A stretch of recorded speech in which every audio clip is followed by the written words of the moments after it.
Hola, soy la doctora Karel Guevara y este es un espacio donde nos sentamos a platicar sobre crecimiento personal y bienestar emocional. Un lugar para aprender, inspirar y fortalecer. Bienvenidos a Café con Karel Podcast. El viaje hacia tu bienestar comienza ahora. Café con Karel Podcast llega a ustedes gracias a Aranjuez Hotel, el mejor hotel ejecutivo en la ciudad de David, y están ubicados a solo 3 kilómetros del aeropuerto. Visítalos ya. Y gracias a la Clínica Neurobienestar Salud, donde la neurociencia y el bienestar emocional se encuentran. Son especialistas en neuropsicología, psicología clínica y psicoterapia, en adultos, adolescentes y niños. Bienvenidos a Café con Karel Podcast, a nuestra tercera temporada. Corre el año 2026 y estamos aquí entregándoles un episodio más porque estamos totalmente convencidos, todo el equipo de producción de Café con Karel Podcast, de la importancia de continuar entregándoles información sumamente valiosa con especialistas de las ciencias médicas y también de las ciencias de la salud, porque hay mucha información allá afuera que no necesariamente está siendo divulgada con evidencia científica y de la mano de especialistas que realmente se han profesionalizado para tal fin. Este episodio es sumamente especial porque nos acompaña una doctora que viene a hablar un tema que yo me atrevería a decir que para nuestro contexto cultural es hasta un tanto revolucionario, pero necesario. Justamente por eso es que Café con Karel Podcast se transforma en hacer un eco, en levantar una voz para que esta información pueda llegar a más y más personas, en este caso a más mujeres. Nos acompaña la doctora Gisela Escudero, que es especialista en ginecología y obstetricia. Doctora Gisela, muy bienvenida a esta su casa, Café con Karel Podcast. Muchas gracias, estoy muy feliz de estar aquí. Gracias por la invitación, por tenerme presente para hablar de temas importantes. Gracias a usted, doctora. Necesito decirle antes de empezar que estamos muy agradecidos, no solamente a la audiencia de Café con Karel Podcast, sino también a título personal, porque sabemos que los especialistas en salud de las ciencias médicas tienen una agenda sumamente comprometida y que justamente agenden un poquito de su tiempo para espacios como estos de divulgación de información necesaria, lo valoramos un montón. No solo porque viene a compartir conocimiento, sino porque también generosamente comparte su tiempo. Un tiempo de familia que nos está prestando a mí y a usted también en este momento. Sí, es un Doctora, placer. venimos a hablar de un tema titulado parto respetado y lactancia materna, pero esto hay que tomarlo con calma y primero vamos a hablar de parto respetado. Parto respetado parece ser que es una combinación de dos palabras. Probablemente hace unos 10 años atrás no la veíamos unida, el parto por un lado y el respeto por otro lado, ¿no? Pero cuando usted nos viene hoy a aclarar que probablemente esto es una práctica necesaria que muy probablemente en otras esferas u otras latitudes del mundo ya se practica y que tiene mucha evidencia sobre los beneficios a la postre que tiene para esa mamá, para ese bebé y por supuesto que también para la familia completa, ¿no? Así es. Entonces, doctora, ¿quién más que una ginecóloga que es especialista en el tema para venirnos a hablar sobre parto respetado? Yo me pongo en los zapatos, doctora, de esa mamá primeriza o que está ahorita mismo en estado de gestación del otro lado de la pantalla que está diciendo qué miedo, qué ansias del bebé que viene en camino, quieren conocerlo, pero también debe haber mucho miedo, mucho temor, porque bueno, el cerebro funciona así, a lo desconocido le temes, es natural eso, ¿no? Claro. Pero muy probablemente muchas veces escuchan otras historias de otras personas que ya han vivido, ¿no? Pero me encantaría entonces, doctora, que nos pueda contar sobre que hay algo que se llama parto respetado, que justamente busca tratar de alguna manera de que ese miedo en las dosis justas sea solo lo que esté, porque el miedo es necesario, pero no necesita tener un desbordamiento y mucho menos en una situación que viene a darnos tanta alegría como lo es recibir a un hijo, ¿no? Claro, claro que sí. Sí, el parto respetado, pues, no solamente hace alusión a el respeto, la empatía, el cariño, el trato que uno debe brindarle, que todos debemos brindarle a una embarazada que está en su parto, sino que esto va más allá. Es algo que va más allá del respeto. Claro está, todos sabemos que tenemos que respetarnos entre nosotros, que tenemos que tratar bien a las gestantes, que tenemos que ser consentidores con ella para que ese momento tan delicado, importante, vulnerable, pues lo viva de la mejor manera. Entonces, va más allá de esto y se enfoca más en respetar algunas cosas, principalmente 4 tipos de respeto, el respeto a la naturaleza del parto, a la fisiología, a lo normal, a los tiempos de cada proceso, o sea, de cada parte del proceso. Tendemos a veces a acelerarlo, ¿no? Queremos, bueno, no te has puesto de parto todavía, ya has venido varias veces a la consulta, tienes los mismos centímetros, mejor vamos a inducir el parto porque ya es demasiado tiempo en una fase. Y así, pues hay muchas razones por las que uno tiende como a forzar, ¿no? A forzar este inicio. También pasa que a nivel social todo el mundo empieza, ¿pero cuándo? ¿Y cuándo vas a dar a luz? ¿Y qué te ha dicho el doctor? Y todavía vamos por 39 semanas, o sea, puede esperar, ¿no? Entonces, eso, el respeto a la naturaleza del parto. El parto es un proceso natural, es un proceso creado por Dios y nosotros pues deberíamos tratar de mantenerlo lo menos invasivo posible. Solo invadir o solo interceder cuando algo ya está muy fuera de las líneas, ¿no? Entonces, el segundo respeto es el respeto a los derechos de la mujer. La mujer embarazada, las mujeres tenemos derechos, los seres humanos tenemos derechos, las mujeres tienen derechos y las mujeres embarazadas tienen otros derechos. Entonces, el derecho a la información es uno de los primordiales. Hay que respetar un poco que darle a conocer a esa mujer todo lo que se está haciendo, todo lo que se va a hacer, porque a veces somos tan rutinarios que hacemos unas cosas tantas veces, todos los días haciendo lo mismo, sí. Y llega un momento en donde uno se desconecta y entonces empiezas como a hacer las cosas que haces todos los días sin decirle a la paciente, bueno, vamos a hacer esto, vamos a hacer lo otro, hay que responder todas las preguntas. La información es muy importante porque, como bien lo mencionas, el miedo juega un papel importante en el parto y juega un papel importante que puede ser negativo. Entonces hay que tratar de ayudar a la mujer a vencer ese miedo. El tercer respeto sería el respeto a los derechos del bebé. El bebé también tiene derechos. Y el derecho primordial del bebé es estar junto a su madre en todo momento, ¿verdad? No deben separarse si no es necesario. Claro está, un bebé que nace en malas condiciones, que necesita apoyo, pues es otra cosa, ¿no? Pero enfocándonos en los partos sanos, en los embarazos sanos, en los bebés sanos, el bebé no debe separarse en ningún momento de su madre. Y el cuarto respeto, pues tenemos que respetar a la familia también. Uno tiende a pensar que la mujer embarazada está como sola. La mujer embarazada no está sola. La mujer embarazada, pues hay alguien detrás de ella. Si no está el papá de ese bebé, pues hay una abuela, hay una tía, hay un montón de gente que está preocupado porque ese bebé y ella salgan bien. Entonces, también tratar de traerlos a la información, tratar de brindarles toda esa información que necesitan en ese momento tan importante como lo es el parto, ¿no? Entonces se trata de respetar, de que la mujer se sienta acompañada, de que la mujer se sienta informada, de que tenga todo lo que necesita para vivir una experiencia lo más positiva y con menos miedo posible. Sumamente interesante, doctora. Nunca antes había escuchado esta postura de todos los derechos que incluyen el parto respetado.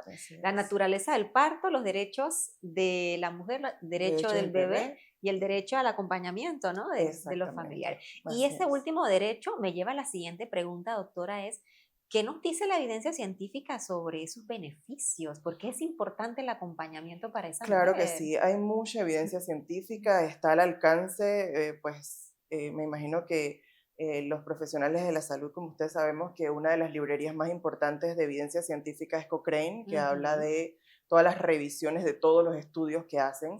Y Cochrane tiene una evidencia bastante de peso, en donde habla que la mujer acompañada progresa mejor en el parto, se acortan los tiempos, los resultados neonatales son más favorables por el simple hecho de agarrar esa mano ahí. Cuando hablamos de acompañamiento, no tiene que ser el esposo o la mamá o alguien que ella elija. Puede ser, hay mujeres especializadas o entrenadas para acompañar, solo para acompañar, que son las que en otros países llaman dulas. Ellas se forman, ellas pues aprenden técnicas no invasivas, no farmacológicas, masaje, aromaterapia, hidroterapia, y todas posturas, que algo un poquito de fisioterapia para relajar los músculos. Entonces, ese acompañamiento activo es el que realmente causa un efecto. Claro está, si ella está acompañada de una persona de confianza, ella va a sentir pues eso, ¿no? Un poco de seguridad. La seguridad le va a reducir un poco el miedo o sea, la reducción del miedo va a hacer que ella relaje músculos y pues todo progresa mejor, ¿no? Pero si es una persona capacitada para acompañar o que se dedique solo a estar ahí, los resultados son impresionantes. Imagino que esa evidencia científica también expresa de una producción de oxitocina, que es Claro que igual la sí, relación con el vínculo, ¿no? así Sí, es. es La cierto. oxitocina, la hormona del amor, El como hormona bien del se llama, amor, ¿no? sí. Porque, bueno, se libera en condiciones de éxtasis, de alegría, de placer, de Sí. seguridad. Es una hormona social, es la hormona de nuestra forma de comunicarnos. Entonces, interviene mucho en el parto, pero para generar picos de oxitocina necesitamos contacto, seguridad Ujú. y ese acompañamiento, ¿no? Doctora, y me surge la duda ahora, ¿será que esto no es una novedad? Quizás una novedad para el Mm, contexto cultural donde estamos aquí, geográficamente exacto. grabando, perdón, este podcast, ¿no? ¿Qué barreras hemos encontrado o nos estamos encontrando justamente para que de pronto cuando esa mujer embarazada o esa pareja que está embarazada Ujú. llega a su consulta privada, doctora, de pronto y usted le empieza a plantear toda la evidencia científica que tiene y la importancia justamente de tener el acompañamiento, los derechos que usted le Claro. explica, ¿no? Indistintamente que sea una mamá primeriza o no, que todo parto es diferente, que todo embarazo es diferente, ¿no? Pero ¿qué barreras están encontrando usted? O quizás estoy equivocada y tiene una aceptación totalmente, con una apertura óptima. Bueno, no, no es tan así. Ajá. Sí hay barreras. Ok. Eh, yo siempre menciono que yo fui formada en un hospital en donde pues lo que comúnmente hacíamos era la atención regular del parto, así lo Mm, aprendí, mm, ¿verdad? Pero pude tener mi experiencia, la viví como madre, como embarazada, como ujú, madre, como mujer que da luz ujú, y pude informarme. Es que ahí es donde está la clave. ¿Cuál es la barrera? Que no hay educación sobre el tema, ¿verdad? ujú. Entonces necesitamos educarnos, porque al uno informarse, al uno capacitarse, al hacer educación prenatal, Sí. preparación para el Ujú, parto, todo esto hace que uno pueda ser como más libre en el parto y también agarrar las riendas de su parto. Porque ujú. si no sabes qué hacer y nunca te has capacitado, no has recibido información, nadie te ha informado, no te ha guiado, entonces en ese momento vas a estar a la deriva de lo que hagan cualquier persona. Ujú. Entonces, pues es cuestión de saber un poco, ¿no? De capacitarse, de informarse como mujer embarazada, como pareja, porque el acompañante también tiene que aprender cómo Sí. acompañar en ese momento y también a mis colegas, a todo el personal de salud, nos tenemos que seguir en esta educación continua, ¿verdad? Hay que actualizarse. Esto parece moda. Sí, digamos, no es una moda, es un movimiento Ajá. mundial que alguien inició y pues a partir de ahí se ha ido poco a poco implementando en los países. Digamos que Europa tiene como la bandera, ¿no? Ujú. Aquí en América, en Latinoamérica, Argentina, El Sí. Salvador ya también ha creado bastante, ya creo, leyes, porque esa es la otra barrera. Lo estamos empezando cada quien en sus áreas, ¿verdad? Pero eso lo hace más difícil. Si fuera una ley que viene ya desde arriba con una instrucción, pues ya Ujú. todos tenemos que seguirla, ¿no? Y los hospitales tienen que adecuarse para esto, porque esa es la Ujú. tercera barrera, la adecuación de los espacios, las infraestructuras. Los hospitales están creados para la atención de mucha demanda y que no es muy difícil como que podamos meter al acompañante todo el tiempo en el parto, Ujú. ¿verdad? Porque, por ejemplo, en el Hospital José Domingo Valdía donde trabajo, pues tenemos 16 camas Ujú. y están separadas por cortinas. Entonces, imagínate, pues meter a Claro. 16 familiares ahí. Eso pues estructuralmente es imposible. no se puede, por Claro. eso el programa que desarrollamos como iniciativa del Hospital José Domingo Valdía, pues sí tiene un factor de acompañamiento, pero solamente es al momento del expulsivo, o sea, cuando ya la mujer va, ya viene el nacimiento, ahí pasa la mujer a un área privada y ahí entonces podemos meter a un familiar. Pero el resto de la labor, pues sí está con el personal de salud, no está con alguien de su confianza. Así que digamos que esas son las barreras principales, la falta de divulgación del tema, de capacitación, las infraestructuras de los hospitales, y es lo que lo ha hecho un poco más difícil, pero en realidad esto es cuestión de tiempo, ¿verdad? Hay que mantenerse ahí en esa actualización, educando tanto a la población como al personal y poco a poco esperar, porque al principio recuerdo que estábamos tan ya rutinarios que ni siquiera le dábamos agua a las pacientes, porque pues no se podía dar agua porque no hay agua y no se puede. Y entonces ya hoy forma parte de la rutina de la sala, o sea, las pacientes deben tomar agua y tenemos los vasitos y tenemos las botellas y a veces cuando no tenemos le pedimos a los familiares y entonces entra y pues la mujer toma agua en un momento tan consumidor de energía como es el parto. Claro. Así que ¿Sabe ahí que le vamos. escucho, doctora? Y como en muchas áreas de la salud, el desconocimiento nos lleva a cometer muchas veces más errores, ¿no? Claro. Y usted me menciona que en América Latina, Argentina y El Salvador, y fue inevitable no pensar o no recordar que la primera dama de El Salvador es una doctora en psicología Sí.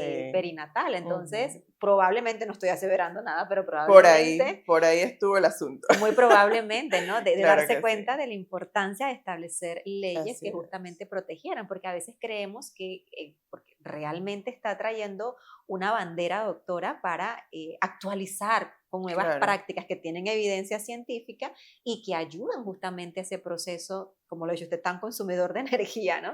Como lo exacto. es el parto, y que muchas veces pensamos que como nunca lo hemos hecho, ¿qué Ujú. necesidad tenemos de empezar a hacerlo Exacto. ahora, ¿no? Y es todo lo contrario, justamente porque no lo hacemos, es que necesitamos Así es. empezar. Y aquí se une la segunda variable, doctora, que nos lleva este episodio, y es sobre la lactancia materna, porque hasta este momento hemos hablado sobre los aspectos prenatales, Sí. pero ahora vienen los aspectos postnatales, ¿no? ¿Cómo? Y mi pregunta en este sentido sería, doctora, ¿cómo se entrelaza o dónde está la importancia, ese impacto de ese parto respetado y esa posterior mamá que va a amamantar a ese bebé?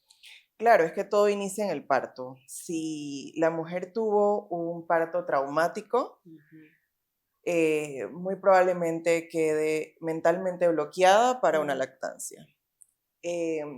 Recordemos pues que todas estas hormonas, la oxitocina, la prolactina, hormonas que tienen que ver con la producción y la eyección de leche, se generan en el cerebro. Y el cerebro pues controla nuestras emociones y nuestras emociones controlan nuestro cerebro, retroalimentación, ¿verdad? Entonces, si una mujer tuvo un evento traumático y durante ese parto prácticamente no vio a su bebé por alguna razón, no lo pudo cargar, lo vio desde lejos, y pues después el bebé se fue a neonatología por alguna condición, ya ahí hay muchos factores. Primero, el trauma del parto. Segundo, el trauma de la separación. Y al no iniciar esa lactancia inmediata, ya creamos una brecha de ese inicio, ¿verdad? Entonces, eso es muy común en los partos por cesárea, porque en los partos por cesárea, como la madre, o sea, sacamos al bebé, la madre queda pues en ese proceso que hay que continuar la cirugía, el bebé pues se le muestra y todo esto, pero él va a esperarla en un lugar hasta que se termine la cirugía, hasta que llegue el recobro, se le despierten las piernas y todo esto. Entonces, todo ese tiempo que pueden ser 30 minutos, 1 hora, 2 horas, 3 horas, en donde mamá y bebé estuvieron separados, pues lo hace muy difícil al inicio porque no se dio esa primera succión, no se dio ese contacto piel con piel, que es el que ayuda para tener esa liberación continua de la oxitocina y luego la prolactina, que entonces va a desarrollar la producción de la leche. Significa, doctora, que no es un tema menor ese primer contacto mamá-bebé. Para nada. Por eso es un derecho del bebé, Sí. porque ahí empieza su alimentación realmente. Entonces, lo que deberíamos hacer, y que es una práctica que se está pues tratando de luchar por ella, todas las organizaciones mundiales, las organizaciones que tienen que ver con lactancia y todo esto, piden por favor tratar de no separar a esa mamá de ese bebé, que ellos dentro de lo posible y dentro de lo seguro, que ese bebé sale antes de cortar el cordón umbilical, pues bueno, el bebé se seca y tratar de ponerlos directamente en contacto piel con piel. Pasa que los bebés cuando nacen, ellos deben llorar, porque el primer llanto es el primer respiro, ¿verdad? Pero uno cree, y me pasaba, ay, ese bebé llorando, llora y llora y llora y seguía llorando, y yo, bueno, está bien, tiene buenos pulmones. No, el bebé debe llorar y luego se debe calmar, porque mientras él mantenga ese llanto ya no es de respiración, ese llanto es de estrés, porque pues es un ser vivo que estaba en un ambiente calientito, escuchando el sonido de su mamá, de la respiración, de su voz, del corazón, y de repente sale al frío, a la luz, un montón de estímulos nocivos, y es separado y él no sabe dónde está. Simplemente ya no escucha corazón, ya no escucha nada, solamente ruidos de todo lo que tiene que ver con la incubadora y todas estas cosas. Entonces, eso le genera un estrés al bebé que le lleva a liberar cortisol, adrenalina y un montón de sustancias que sabemos que en ciertas cantidades son buenas, pero en altas cantidades son tóxicas. Entonces, es cuestión de poner un poquito más de nuestro esfuerzo, porque sí lo necesita. Obviamente, si yo pongo un bebé en contacto piel con piel, yo no me puedo ir. O sea, una persona tiene que estar cerca de ese bebé para que no se vaya a caer, ¿verdad? Claro. Entonces, sí necesita un poquito más de esfuerzo de parte del personal para hacer otra función, pero que es una función que beneficia a mamá y a bebé. ¿En qué beneficia el contacto piel con piel a mamá? Que al liberar oxitocina, se libera oxitocina en el bebé, se libera oxitocina en la madre necesita liberar oxitocina en ese momento, no solamente para el inicio de la lactancia, sino para que su útero empiece a contraerse firmemente y que pare el sangrado. Entonces, por eso pues es importante tratar de lograr eso. A veces también... Significa que el impacto no solamente es para el bebé, sino para sí, mamá para también. mamá también. Y la liberación de oxitocina en ella, además de generar esa contracción uterina, también le va a traer pues a ella beneficios psicológicos, ¿verdad? Ese vínculo que se forma entre ellos, pues es un vínculo único. Eso no hay manera de que lo podamos ver. A veces como no lo vemos, pensamos que no existe. Pensamos que no existe, pero sí existe, ¿verdad? En esa práctica del contacto piel con piel, siempre hay que reforzar que es literal, piel con piel, porque tendemos a ponerlos, bueno, entonces la sábana, en la bata, pero en realidad hay que ponerlos piel con la piel y sí es importante cubrirlos, porque la temperatura baja, o sea, la hipotermia puede causar daños en los bebés. Así que uno después de eso pues los cubre, ahí nos quedamos, podemos seguir el parto mientras mamá está con bebé. Doctora, y vamos adelantando un poco más porque me gustaría que ahora pudiéramos platicar un poco sobre esos miedos y esos mitos que tienen las mujeres sobre el hecho de amamantar. Los mitos vienen, evidentemente, se alimentan de lo que vamos escuchando de generaciones en generaciones, ¿no?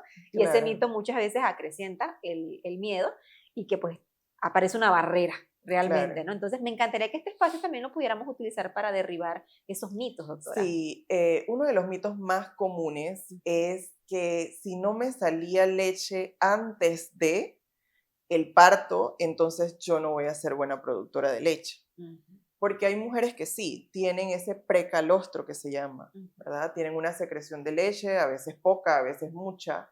Eso va en cada mujer. Pero tienen esa salida de leche, entonces ellas sienten como que, bueno, esto quiere decir que yo voy a producir bastante. Y después se encuentran con que cuando nace bebé, si no se hace lo del contacto piel con piel y no se hace toda esta intervención para lograr la lactancia, pudo haber botado precalostro un montón y después, no, se me secaron los pechos. ¿Tá? Entonces, el precalostro no quiere decir realmente si uno va a lograr eh, tener una buena producción o no. Otro mito es el tamaño de las mamas, que si son pequeñas, entonces no voy a producir cantidad de leche, y si son muy grandes, entonces sí va a ser la vaca lechera. Entonces, eso también no es cierto, pues sí es verdad que las mamas más grandes almacenan más leche, pero no es que producen más leche. La producción tiene que ver con la succión.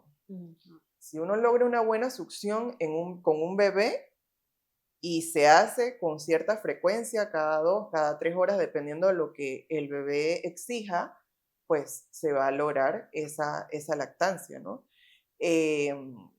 Lo otro es lo de los pezones invertidos o los pezones planos, que si no tengo pezón, entonces no va a poder succionar, eso tampoco, porque pues el bebé ya después que agarra la experticia de succionar, él va a sacar ese pezón. Puede ser plano, invertido, como sea, lo va a sacar.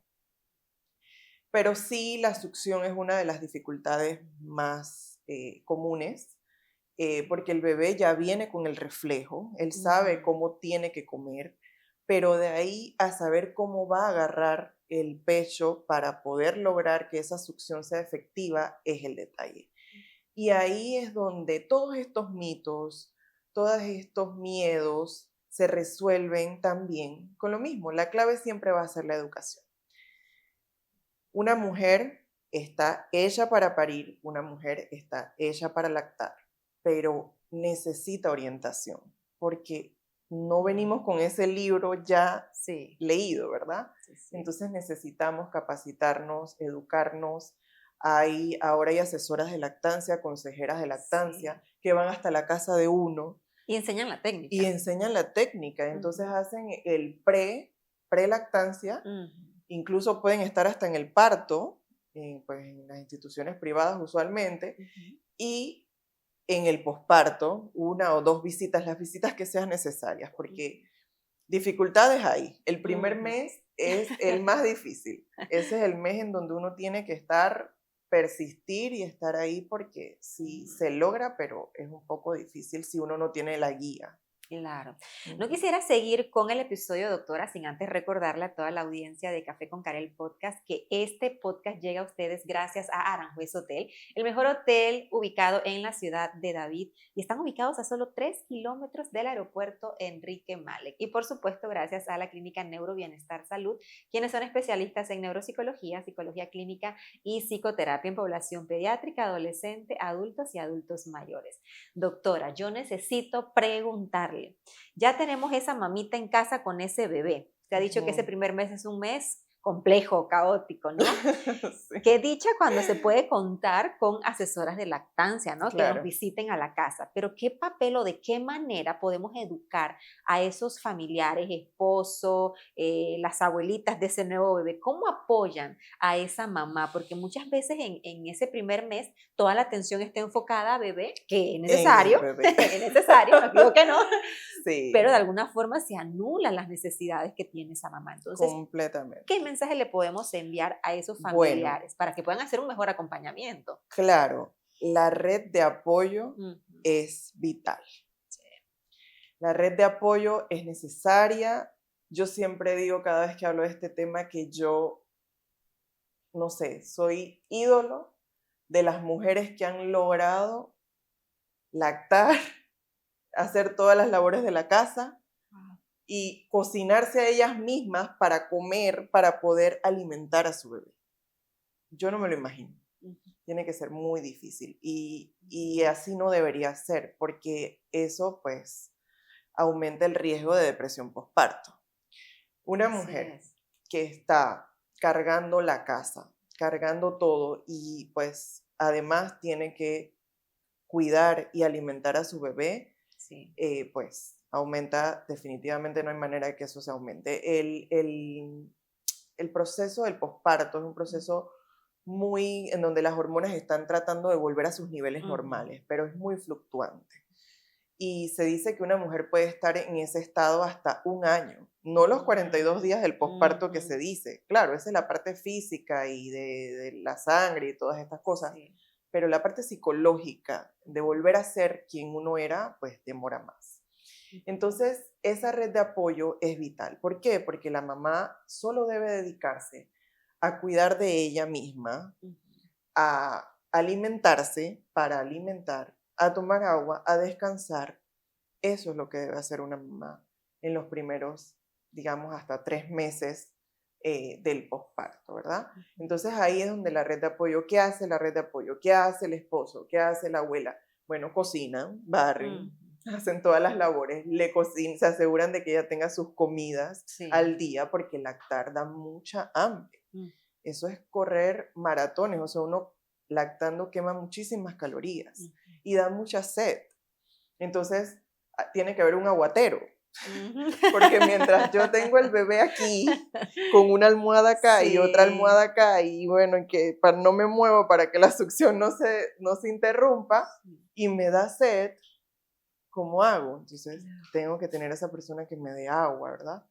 Así que todos esos detallitos son bien importantes en ese momento.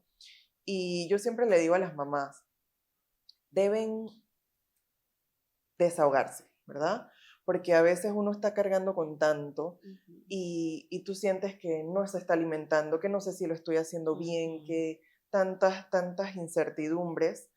Bueno, a veces hay que entregar el bebé a ese papá o a esa abuela, témelo aquí un momentito, ahora vengo. Sí. Me meto al baño y lloro y lloro y lloro y lloro hasta que ya me recargo, me levanto y sigo. Eso es necesario, ¿verdad? Para poder seguir, porque la lactancia también se afecta.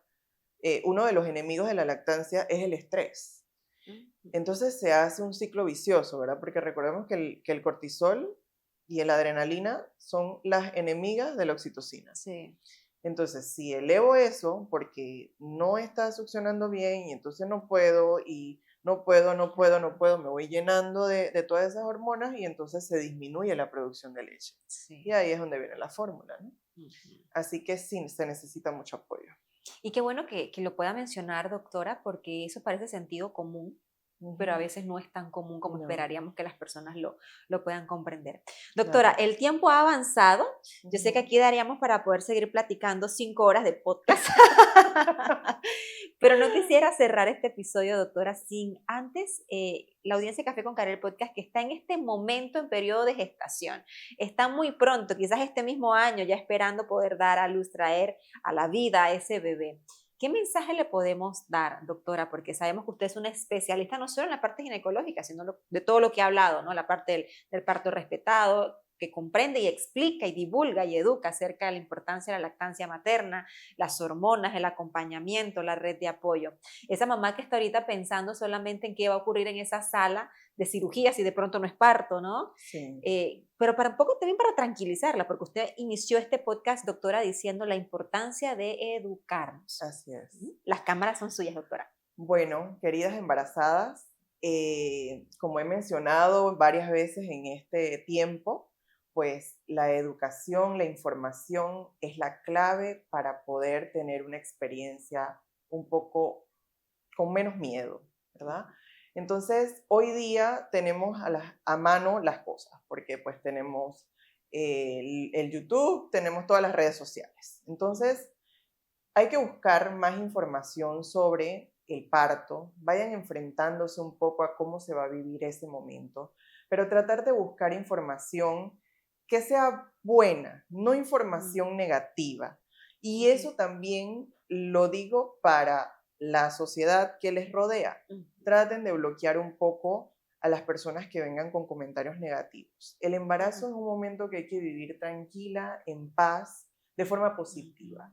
Si alguien viene a decir algo negativo porque a alguien le pasó y bueno, las historias de otras personas son historias de otras personas. Uno tiene que tratar de vivir este momento de la forma más tranquila posible.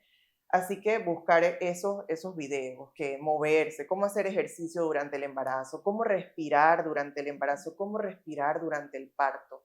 de qué se trata la lactancia, cómo puedo informarme mejor para poder dar una lactancia segura, pues, y lograr esa lactancia exitosa.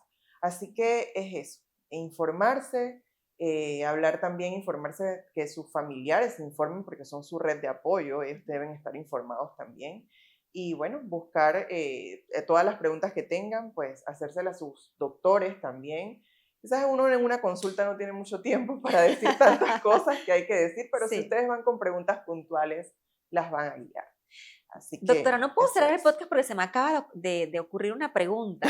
Sabemos que tradicionalmente es ginecología la especialista que cuida ese embarazo, pero con toda la información novedosa que usted nos ha traído a este podcast, me encantaría que ahora nos ilustre cuál es ese equipo multidisciplinario que necesitaríamos las mujeres al momento de estar embarazadas para justamente llegar a transitar esa etapa como esperaríamos que se transite, con tranquilidad, con la emoción de esa nueva vida que viene para acompañarnos, ¿no? Claro, claro. Bueno, es que en realidad, pues, como debería ser, Sí. debería ser con su ginecobstetra, ¿verdad? Ajá. Nutricionista, porque Ujú. tenemos que aprender a comer durante el embarazo. Tenemos un episodio de esta tercera temporada donde hablamos sobre nutrición Sí, en el embarazo, perfecto, doctora. Sí, sí. perfecto. Entonces, no se lo pierdan porque ahí les van Exacto. a dar información.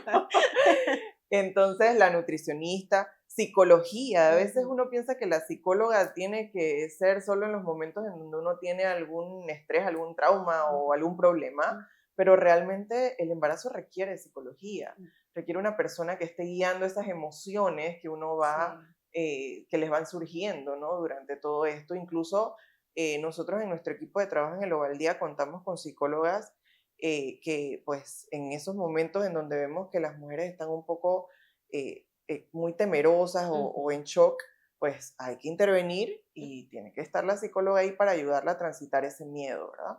Vencer esos miedos, eso lo podemos hacer con psicología.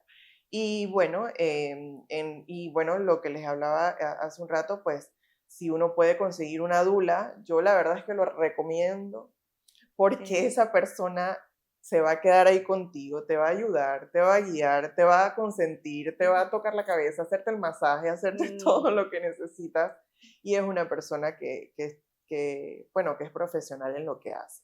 Así que pienso que esas son las personas, las enfermeras obstetras, pues Ujú. también tienen mucho profesionalismo, conocen mucho del tema, de la labor de parto, de cómo llevarla.